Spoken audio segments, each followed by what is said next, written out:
The Yakuza princess actually got hit on. Under Yamashima's encouragement, Sakura finally let go of her emotional burden and decided to visit her mother in the hospital. The moment the three of them entered the hospital room, the young Yakuza heiress rushed to her mother's bedside, her eyes brimming with tears as she apologized. She had drawn pictures of everyone on paper, thinking that way, her mother wouldn't feel lonely. But just then, Sakura's stomach let out a loud growl. Seeing that it was almost mealtime, her father suggested the two of them go to the convenience store to grab some food. As soon as they arrived at the store, Yamashima spotted a familiar face, Kei, an old acquaintance. It turned out Kei used to be part of the syndicate, even holding a higher rank than Yamashima. But now, he was just an ordinary stay-at-home dad. When Kei heard that Yamashima, a guy who couldn't even brew tea properly, was now taking care of a kid, he couldn't help but laugh in amusement. As the two chatted, Kei's eldest son suddenly ran up to Sakura, handing her a toy and asking her to play with him over the weekend. Kei quickly scooped up his son to stop him. Noticing the melancholy on Kei's face whenever the topic of the boss came up, Sakura asked Yamashima about it. She then learned that Kei and the boss had actually been very close.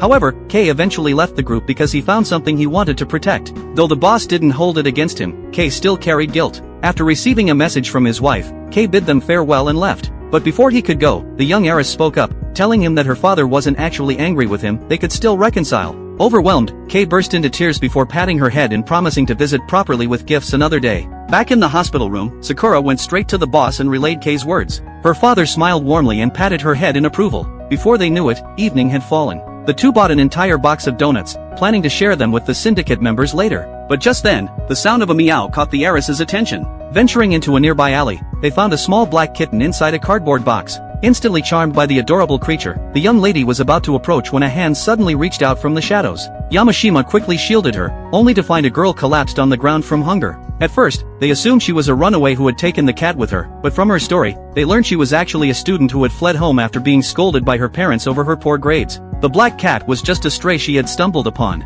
She had bought a can of cat food for it, only to realize afterward that it was too expensive. Now she couldn't even afford her own meal. Hearing this, Sakura felt a sudden urge to adopt the kitten. She turned to Yamashima for approval, and since she genuinely wanted to care for it, he agreed. As she cradled the little cat in her arms, Sakura seemed to understand, just a little, what it meant to have a mother's sense of responsibility.